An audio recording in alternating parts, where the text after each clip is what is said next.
Hello there, and welcome to the tour of the Fenrir BehemothTank, the 13th vehicle in my Armoured Fighting Hover Vehicles series of military vehicles. My name is Wimperman, and I am the Chief Designer, Chief Builder, Chief Architect, and Chief Dumbass behind the BehemothTank Update project. So, as I just said, this is an updated vehicle. So first of all, I'm going to show you around the original vehicle.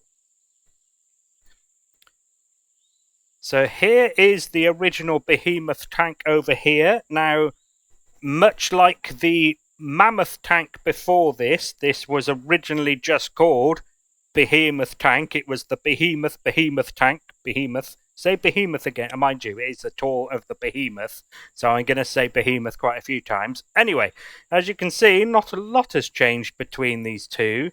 The new one is, I think it's 2 blocks longer, which isn't so bad.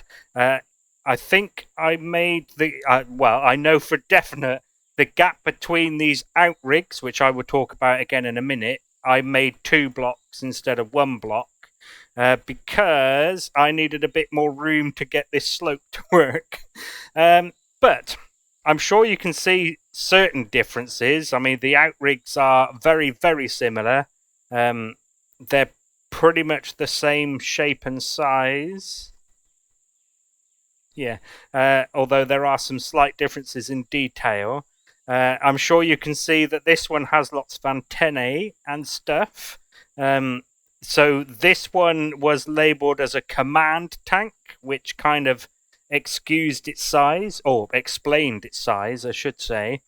This one isn't a command tank, it's just a big fuck-off tank. You'll also notice this one has a big gun barrel, whereas this one didn't.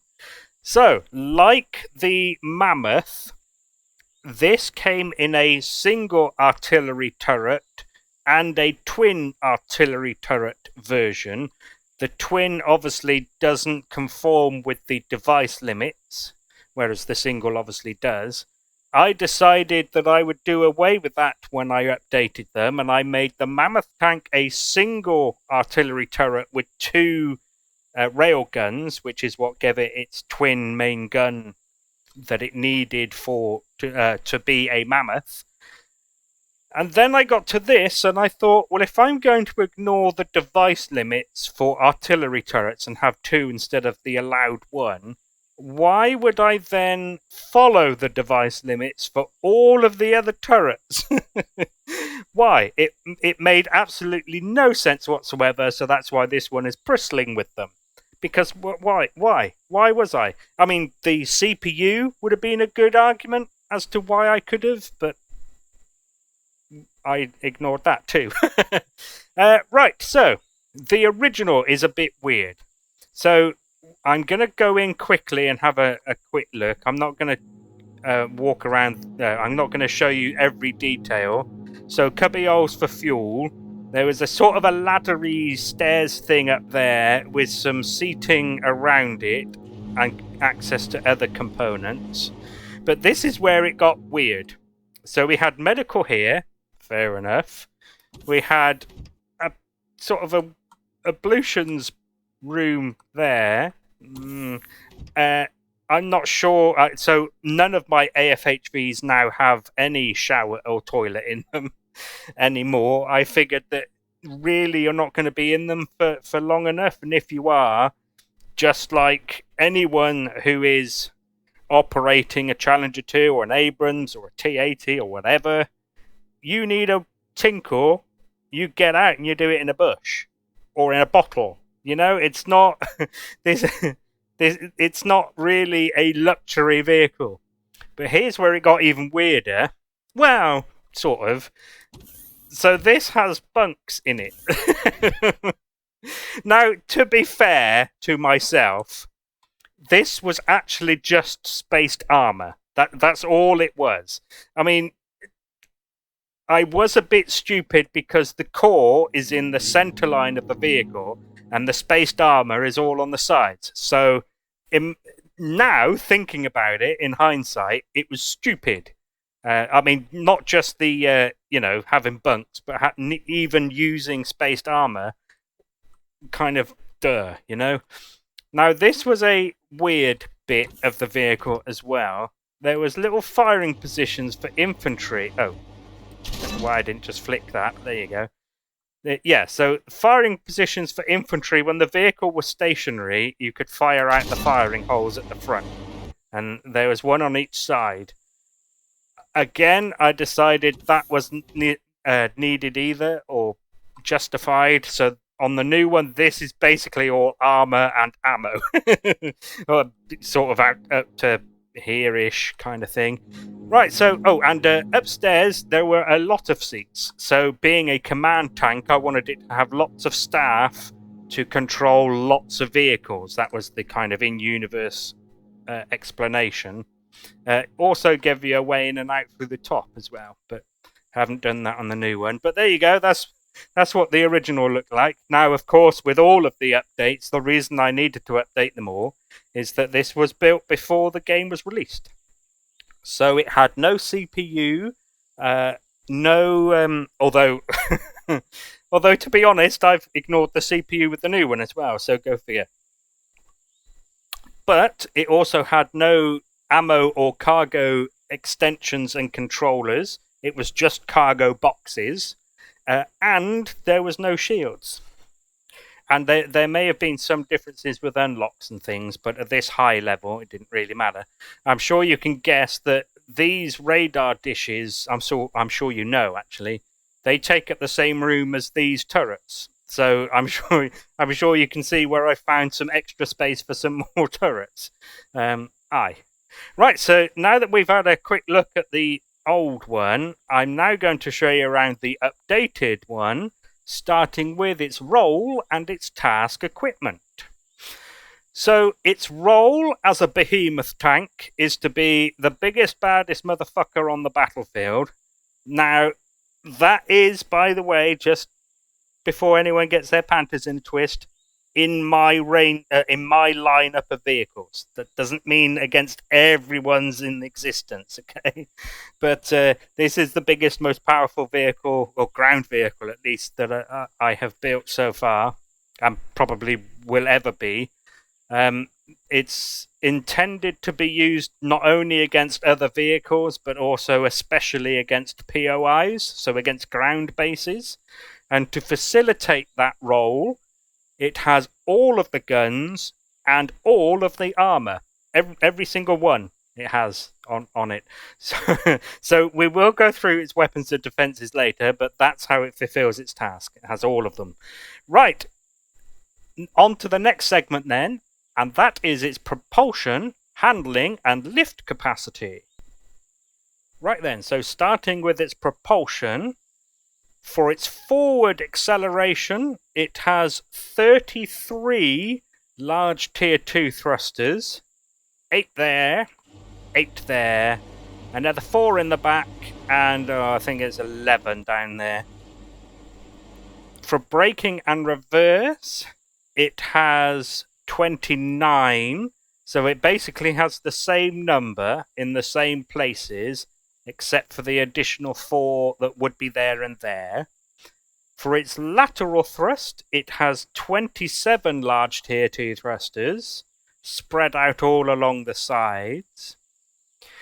You might also see it has some RCSs. It has 24 of them.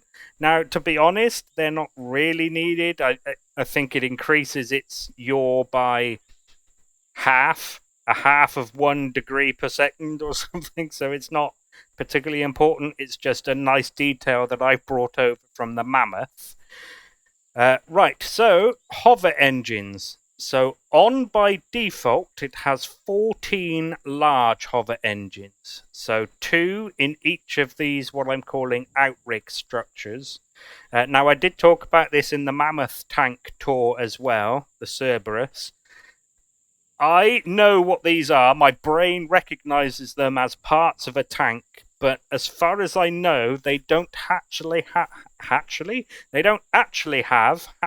a name. So I thought I needed to name them for naming devices. So I've decided Outrig was the better option that I could come up with. Do please, if anyone knows what they're actually called or just has a better name, do feel free to suggest it in the comments. So 2 in each of these on each side, plus 2 in the middle. And then it has another 12, 2 in each outrig, set to max lift. So with max lift off, this vehicle will operate in, let me look at my notes, 2.4 G. Its current mass, this is dry mass, mind, so this doesn't include ammo, 473 tons. So those 14 hover engines that are on by default will lift this in 2.4 G, just about. So with ammo in it, call it 2 G, it will operate in. With max lift on, it will lift 530 and a quarter tons in 4G. So 530, so you get another 57-ish to play with for ammo in 4G. Right. As for its mobility, starting with its maneuverability, it has 24 meters per second squared acceleration in the forward direction, 21 meters per second squared in the braking and reverse, 20 meters per second squared in the lateral directions. As for its agility, its yaw is 19 degrees per second. Now, less important is its 10 degrees per second roll and 6 degrees per second pitch. Ta-da! So it is a big vehicle, so don't expect it to handle particularly good, but I think for something this size, it's not bad, in my opinion. And this is even with pilot mode off. Pop it on for a sec, which of course, for some reason, it always makes it better. So there we go. And of course, you get to see what the view out of the cockpit seat is like. Let's turn pilot mode off. Oh, wrong button. It was the one next to it. Right, so that's the end of that segment. So the next segment then is its power, fuel, and air. So I will show you where these things are when I do the interior tour, but for now I'm just going to tell you.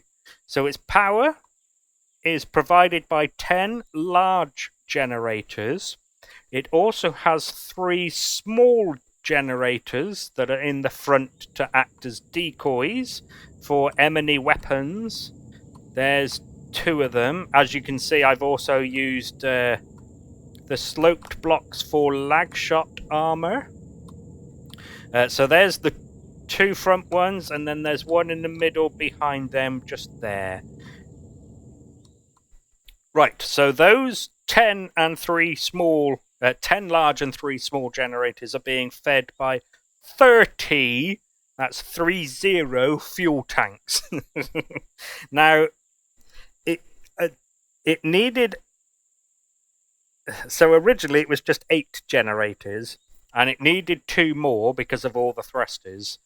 And with those 2 more and all the thrusters going, it needed a lot of fuel tanks because it didn't have a lot of time remaining, I found, so I managed to cram in 30. And it also has a pentaxid tank. As for its air, it has 16 O2 tanks that are feeding 2 O2 stations and 10 ventilators.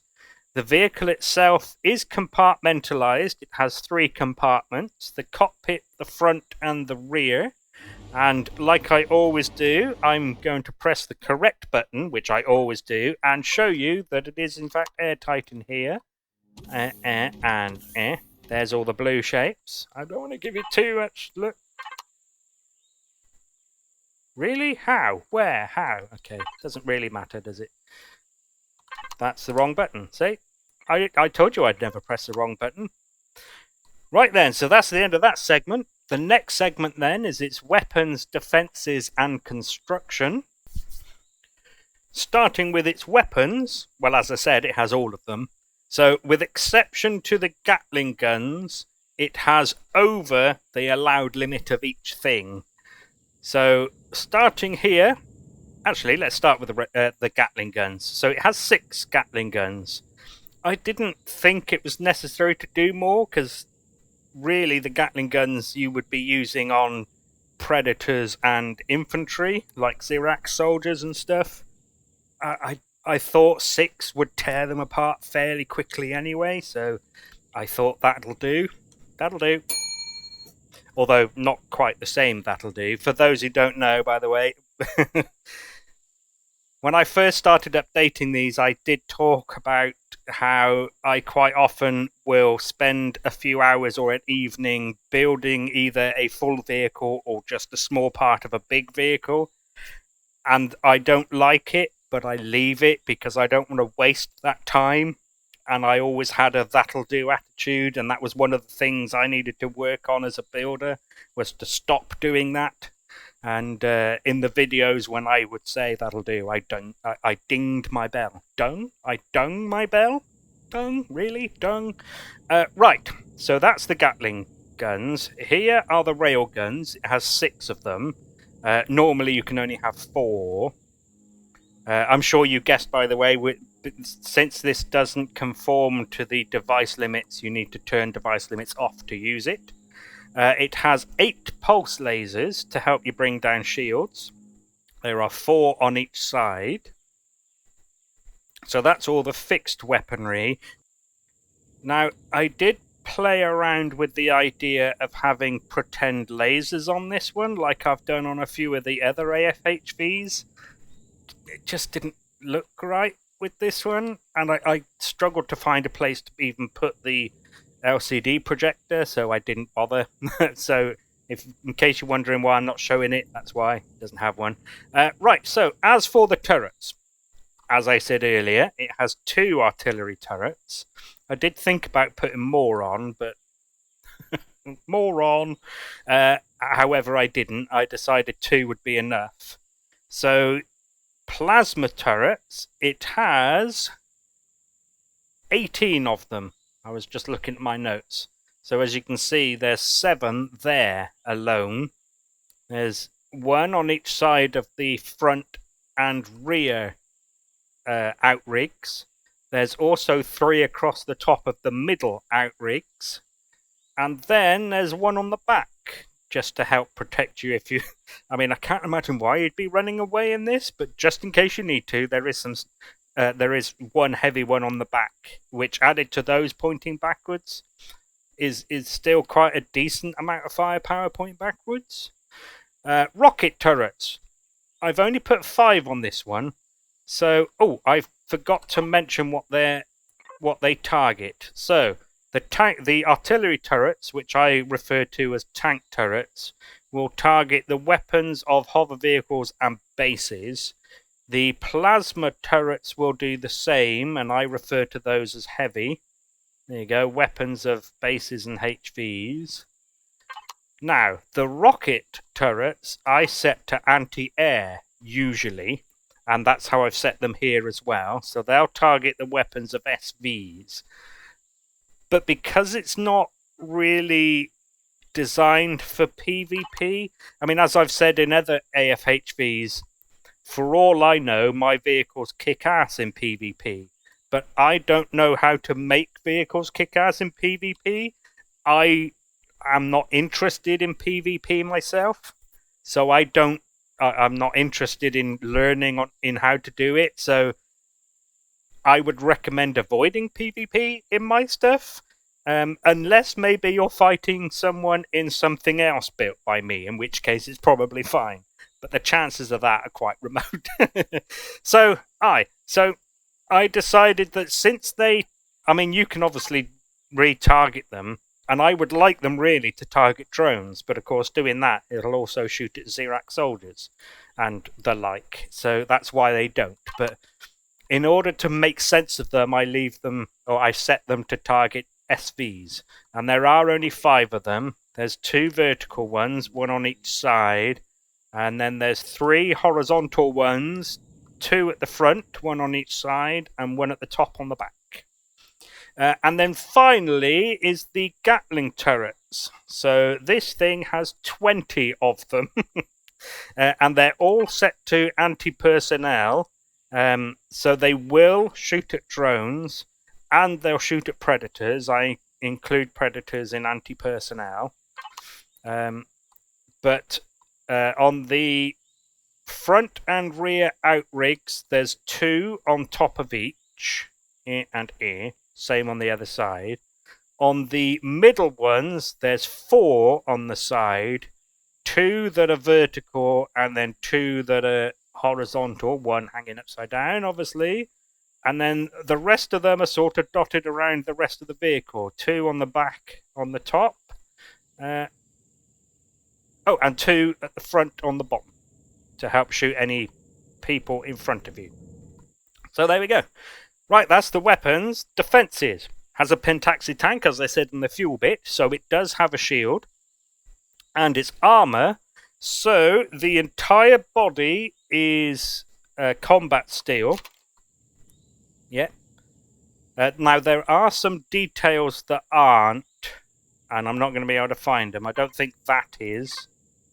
No. That's hardened. No, that's hardened steel. There is a little bit of hardened steel, but not a lot. I mean, even the armored bits around the turrets are combat steel. This is combat steel. That's armor, those little whiter bits along there. That is carbon composite, because it's just a decorative bit, as is that. And this is hardened steel? Yeah. So some of the detailing is hardened, but most of the rest, in fact, almost all of the rest is combat steel. Now, the armor, the interior armor, I've already showed you that there is lag shot armor in here. That's diagonal, so that if a shot from a POI lags into your vehicle, it's going to hit something. It's going to hit a diagonal piece of block before it gets to anything important. So I can't remember exactly how many rows there are, but there's a few rows of combat steel diagonals, and then there's a few rows of hardened steel before we then get to the ammo, which is and yes, so there's quite a lot of interior lag shot armor kind of all over the place, really. In the outrigs and the side of this bit up here, there is some, and at the top there is quite a bit, and even from the back there is a bit. Some of them might be facing weird directions, but that'll be because they were visible from the outside if I didn't turn them. So there we go. I was going to go on the inside, but first the bottom is all hardened steel. Now on the inside, quite a lot of this is either steel or carbon, and it's just decorative bit. However, the floor above is hardened steel. I think that's it. Yeah, so there we go. I think that's the end of that segment. Let's pop that away. So the next segment then is its resource gathering, production, and storage. Now, resource gathering, it has none. You may have noticed on the original, it had a harvester module on the front. In fact, it might have been 2. I can't remember now. I have been taking those off of all of my AFHVs because I think if you've got a tank that can chop down trees and collect wood for you, why would you need a wood gathering vehicle as well? It just takes something away from another vehicle. So I decided to give that role back to dedicated harvesters. So that's why it has none. And of course, you can't go mining with this. I mean, you could maybe find a spot for like a drill turret, for example. Although you would need to replace one of the controllers on one of the containers with all wood, but I'm sure you guys can figure that out. So, resource gathering has none. Production, it has 3 constructors on board. Again, I will show you where those are when we do the tour. And storage, big list. So it has two 16,500 SU ammo containers. It has two 12,500 SU ammo containers. Then it has a 2,000 SU cargo container, an 1875 cargo container, a 1250 cargo container, two 500 SU cargo containers, and then a whole bunch of cargo boxes. So many that I can't be bothered to list them, and so many that it's not really important to know. Oh, and it has 3 mini fridges and 2 armor lockers. That might not seem like a lot, but you don't really need a lot of armor lockers. And I mean, fridges, 3, especially if you're going to be single player, 3 fridges I think is enough. I mean, so there we go. That's the end of the storage. So let's move on to the next segment then, which is its interior layout and any remaining devices. Okay, I've landed her on the ground. Now, annoyingly, I found a relatively flat spot. Give me a sec. I might just need to drive forward a bit. There you go, that's a bit better. Get that boulder out of the way? Yeah. Oh, in case anyone cares or was wondering, the reason I always have a light in my 9th slot is it's good for deleting things, because it's a small block so you can see past it to see what it is you're deleting. Anyway, interior layout. So the only access to this one is in through the door on the back, unlike the other one, the old one, where it had a entrance on the roof as well. Now, I'm sure you noticed the ramp and the lights are on a sensor. That one there, in fact. The door is not. As I've said in other tours, I don't do the outer doors on a sensor because I don't want the door to open as you're walking around inside making your sandwiches in a constructor, just to have some Xerax rocket troop fire a rocket in and blow everything up. So I leave the door as manual, the outer one. So we come in, we've got a little bit of a workshop area on the right hand side where we have 2 constructors and the 2,000 SU cargo container, the controller is there, and a mini fridge. As you can also see, we have an O2 station on each side of the door with a cargo box and half of the O2 tanks. Half on each side, I mean. On the left-hand side, we have the clone chamber and the medic station, along with the 1875 SU cargo container down there. As you can see, there's the ramp up to the cockpit, and we'll go there last. Moving forward on this level, we have the fuels. The inner doors are on motion sensors, so they're not manual. That one is there, the other one is on the other side. So you don't need to press a button to go in through these. So here we have the ammo and core and generators type. So I'm just calling this the front compartment. The core is there, the Wi-Fi is there. We have a generator on each side. Now the other ones are actually just behind those. So there's 4, as you can see, and then the 5th one is down there. I tried to keep that as protected as I could. So under this constructor is the 1250 cargo container. Moving forward from those, we have the 4 ammo containers. So the 2 closest to us are the 16.5, the bigger ones, and then the ones further away are the 2 12.5K SUs, ammo boxes. As you can probably tell, the lights are all on sensors as well. I'm sure you gathered that. So motion sensor again, and now we'll go upstairs. So here we have seating for 5. We have a bunch of storage.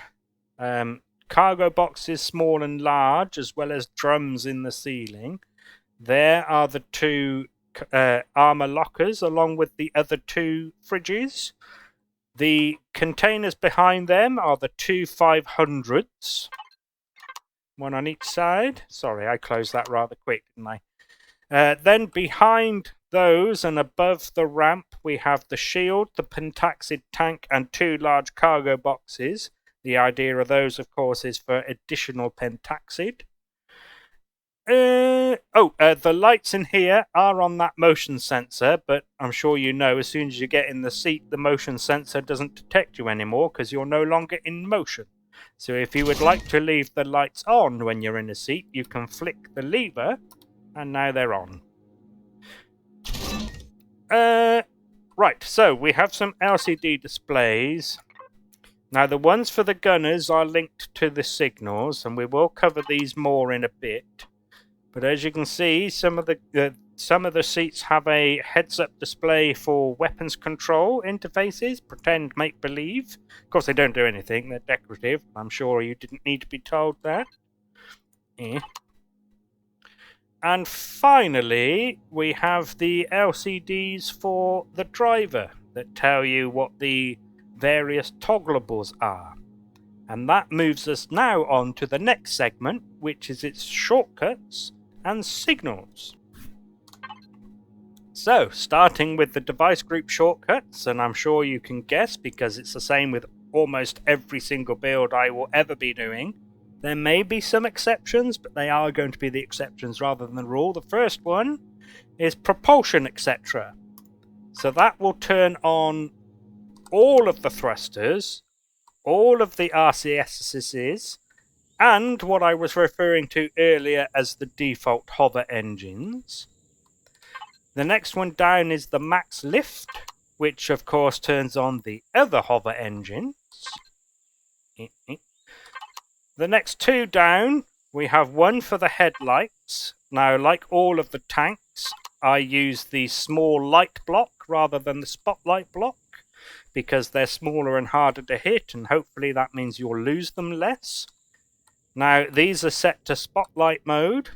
The outermost ones are set to a wider spotlight angle than the closer in ones, which are 70, and the ones on the nose, if I can get it as well. Yes, I can. Nose left. That's also set to 70. And I'm sure you noticed, but the next one down is tail lights. As usual, I have my red flares on the back of my vehicles. So if you don't like them, you can turn them off. And if you hate them, you can multi-tool them off, which I'm not going to do this time. No, there's 2 more, sorry. So the next device group shortcut is the ventilators. Just in case this is the first tour of mine you've seen. If you look at the power left and you turn the oxygen off, it doesn't change because that doesn't actually turn off the ventilators. It only sucks in all the air. So if we turn the ventilators off, you'll see that the power left does go up. So you can save some power if you're in a breathable atmosphere. And finally is production. Now that switch... There we go. Now the production switch will of course turn on and off all 3 of the constructors. Of course, you can manually turn them on and off yourself as you go to use them. E and E. Sure, you don't need to know. Oh, I should point out as well, by the way, that the mini fridges come turned off by default, and they aren't on and they aren't on any of the shortcuts at all. They're just manual because I think it's best not to accidentally turn them off if the sandwiches are in them, and I think it's best not to turn them on until your sandwiches are in them. Right, the signals, as usual, the top one is power save. Now, as usual, it does the usual things as it usually does. So the power save function will turn off these 2. Oh, I forgot to mention what these are. So these little red lights next to the door are the exterior door indicators. And the power save, turning power save on will turn those off, as well as all of the motion sensors and the lever up there. It'll also turn off, so some of the LCDs, as you can see, are off now, so they aren't controlled by the power save, but everything that you can see is on right now will be turned off by the power save. Well, they're broke. That's not how they look. That's how they look. Okay, so it'll turn those off. It'll turn off the Wi-Fi as well. Now, it will turn off the passenger seats, but then it's not really going to be used when there's going to be people in here. So the idea of power save, I keep forgetting to say in my tours, I'm getting better at it the last few. The idea of the power save is that if you need to park this on a larger vehicle and carry it around, but you need the interior to be pressurized so that it doesn't get too hot or too radiated by an inhospitable atmosphere, you turn the vehicle on, make sure the ventilators are on, and then you turn everything else off, including the power save, is the idea. So that's why there probably wouldn't be anyone in the seats. Now, it does turn something else off, and it is the decoy generators. It will turn those off, and they are on just to give you an extra little bit of power. But the power save will turn them off. There we go. Next one down then is the tank turrets. That'll turn on the 2 artillery turrets, and as you saw earlier, the LCD projector display heads-up job there. Oh, and that little control pad. The next one down is the heavy turrets, so that will turn on and off all of the plasma turrets, as well as that heads-up display for this chair and that little control panel. In case you're wondering why I do all these separately, sometimes you might not be fighting something where you need everything on. For example, if you're just fighting a bunch of ground troops, you don't need everything on. So I've given you switches so that you can make sure you've got on what you need to get on and you're not wasting power by turning everything on, kind of thing. So the anti-air turrets will do the rocket turrets that I showed you earlier. I've gone too far. As well as the holo display projector thingy and the control pad for that seat. Next then is the anti-personnel turrets. That'll simply turn on all of the Gatling turrets. They don't have a gunner seat in here. So the idea is that they're automated even in universe. The next two down are the fixed weapons. So the fixed heavy weapons are the rail guns. What am I doing? That are in this little gun barrel job up here, and the pulse lasers as well. It'll do all of those. And then the next one down was the fixed Gatlings. That'll do those. And finally, we have a closed door switch, just in case this is the first tour of mine you've seen. You open the door, you walk in, you walk up the ramp, you get in the seat. Then you go to the external view and you realise, I've left my door open. Rather than making you get out of your seat, walk all the way back to the door and close it, I have given you that switch so that you can close it from your seat. There you go. And it will only close it, it won't open it again. Right, that's the end of that segment. So the next and last segment then is its CPU and upgrading. Well, I'm sure it's obvious to everyone, but I will say it just in case. It is non-compliant with CPU. The Fenrir BehemothTank doesn't comply with the CPU.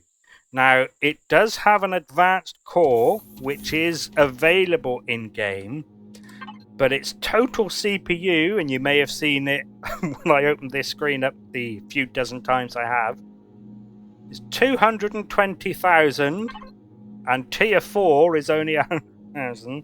So it definitely blows the CPU out of the water.